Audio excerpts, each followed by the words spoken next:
Hey everyone, and welcome back to Nintendo News. Once again, there has been lots of new information and updates about all sorts of Nintendo stuff, so let's talk about it.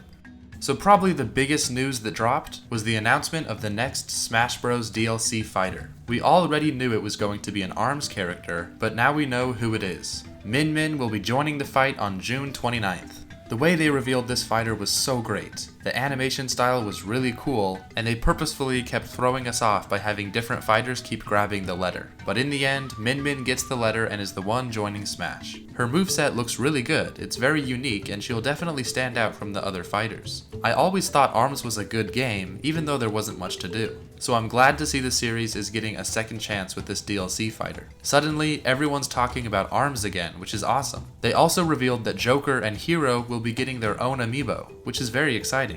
I really love amiibo, so it's awesome to see new ones being announced still. And I also hope this means we will eventually get a Banjo and Kazooie amiibo, because that would be amazing.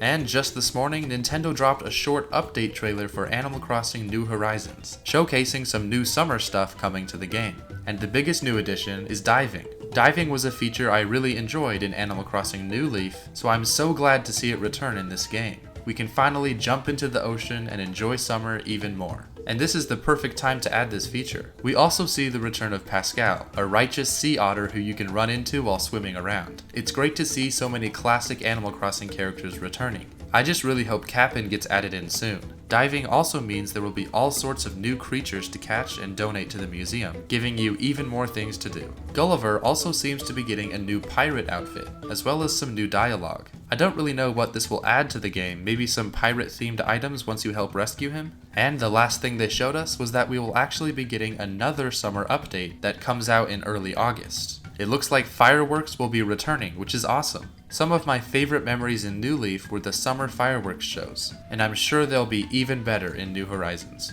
Pokemon has been getting a ton of news updates recently, and although I'm not the biggest fan of Pokemon games, one of these announcements got me really excited. New Pokemon Snap was revealed during a Pokemon Presents video, and holy crap, it looks beautiful. Now I'm gonna be honest and tell you that I have never played the original Pokemon Snap, but I have heard a lot about it, and it always looked pretty fun. And I think Pokemon Snap is going to work even better on Switch. The Switch's built-in capture button will be perfect for this game. And man, the graphics of this game look really impressive. As many people have been saying, it's a shame Sword and Shield don't look this good. None of the other Pokemon announcements really caught my attention, but I will definitely be picking up new Pokemon Snap when it releases.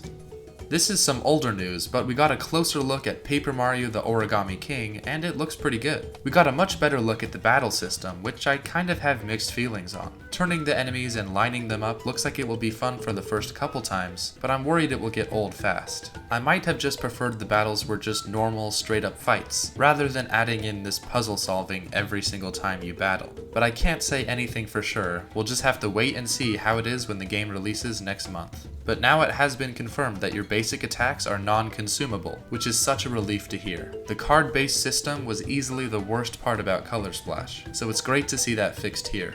We also got to see some of the boss fights, which are just basic crafting items. It's a little strange to see Mario battle against just tape. I think Nintendo might be taking the crafting theme a little too far with the bosses. But overall, the Origami King does look really good, and I'm excited to play it. The environments and characters are what really look great about this game, and hopefully the battle mechanics and bosses are better when I actually play it for myself.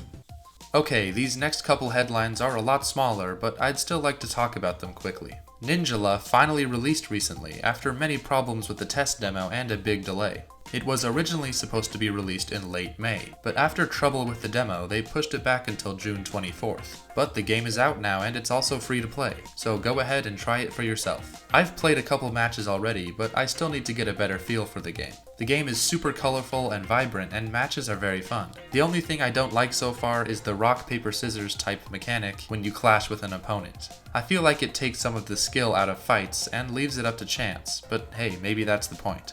I really just need to play the game more to see what I think of it. Oceanhorn is a Zelda-inspired series that I have always kept my eye on. I enjoyed the original Oceanhorn, although it was a little simplistic, but I have always been interested in the sequel, which was an Apple Arcade exclusive. Well, recently the developers have teased that the game might be coming to Switch soon, which is really awesome. A lot of people call Oceanhorn a Zelda clone, but I like to see it as Zelda inspired. The game looks beautiful on iPhone, so hopefully it will look just as good on Switch. I'm not much of a mobile gamer, so I'm excited to try Oceanhorn 2 when it comes to Switch. And speaking of mobile games, there have been multiple stories about Nintendo and their mobile games. Apparently, Nintendo is reconsidering mobile games because they were disappointed with the outcome of Mario Kart Tour and Fire Emblem Heroes. And they might stop making mobile games entirely and just focus on the Switch. This is such great news to me because Nintendo's mobile games are some of my least favorite things Nintendo has done in the past few years. Nintendo mentions that they are worried about hurting their brand, which I think is totally what they were doing with those games like Mario Kart Tour. It hurt me to see my favorite company do the microtransaction mess on phones that so many companies do these days. So seeing them reconsider their stance on mobile games makes me very happy.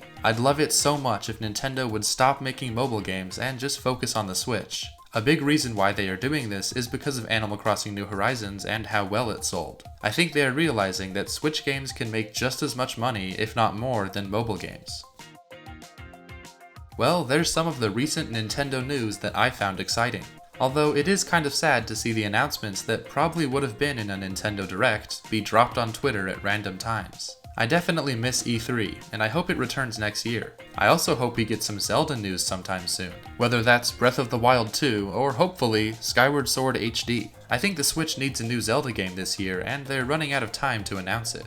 Did all these announcements excite you too? Which ones are you most excited for? Let me know in the comments. Thanks for watching guys, and I'll see ya in the next one.